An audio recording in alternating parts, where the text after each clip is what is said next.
So now our objective is to try and attack Loki, but as you approach him, he uses mind control, takes over your character, you have to switch to second player. And so with all of our LEGO games, we've got the drop-in, drop-out co-op. We wanted that to feature in LEGO Marvel Superheroes, so people can kind of switch it out, and if you're playing in two-player, that's where you have to kind of work together to see things. Okay, so I need to destroy the wall of ice, so I'll switch back to Human Torch.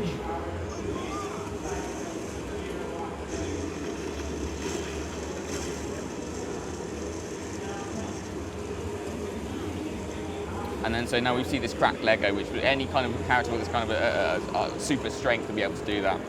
So I'll just simply switch to Thor, and we can use this hammer. So if I actually switch to Thor, that is.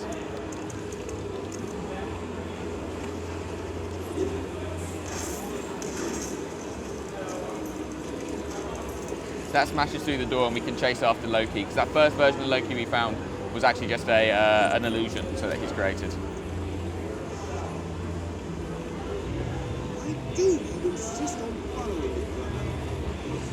So with this game, we knew that we've been introducing speech into LEGO games. We wanted to do something a bit different with this title, so we recorded more audio in this than we have in our previous games. So that the idea is that as you're playing through the level, characters will be talking to each other, they'll be saying things, kind of enemies will be goading the good guys and trying to have that kind of experience where we're really bringing the characters to life.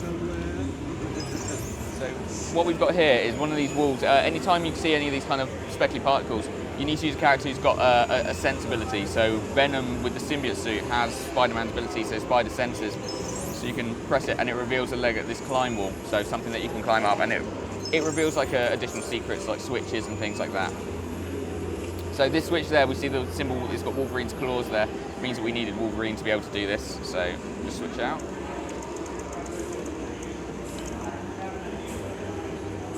And then use the claw.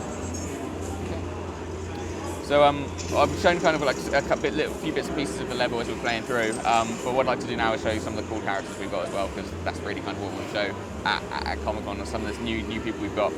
So kind of one of my personal favourites, I've always been a bit of a Spider-Man fan. We've actually got Doc Ock in the game. Of course, what's great with Doc Ock is you expect him to have his tentacles, you expect him to play in a certain way. So here we have our Doc Ock minifig, and of course when you're fighting with the tentacles, he has different moves, different abilities, and we've got a couple of variations of Doc Ock as well, depending on which fan and which version you are. I mean, we were kind of really excited that we're starting to kind of show these characters, show what they can do. So of course we've got another one of the big characters. We've got the Thing, and so people who are kind of like fans of Fantastic Four will be able to kind of play as the Thing. He's got all the abilities you expect him to have. And what's great is when you've just got two big figs running around the city, so you can start picking up taxis, throwing them at people, really kind of smashing the place up, which is kind of like, it's a lot of fun you get to do in a LEGO game. We want it to be full of things for people to destroy, and being able to use the characters and the abilities in a different way. Excellent. So what we'll do is just progress a little further along.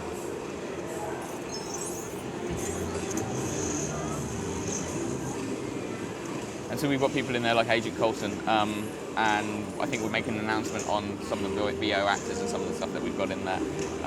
But yeah, it's great that we're going to get to include these characters that are going to be very kind of prevalent in the Marvel world going forward.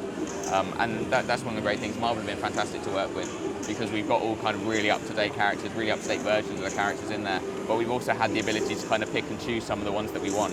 So we've got some classics in there as well, some classic versions of characters as well as classic characters themselves. So. Excellent. So yeah, so this is a kind of a bit of a taster of Asgard from LEGO Marvel Superheroes. We've only kind of shown a couple of levels, and we've got some kind of big announcements coming up very soon. So we're just kind of giving people a bit more information about the characters and what people can see in it. So it's coming out, we're just currently saying fall 2013. It's going to be available on Xbox 360, PlayStation 3, Nintendo Wii U, PC, but also Xbox One, PlayStation 4, 3DS, Vita, and DS. So yeah, pretty much everything you can get our hands on. So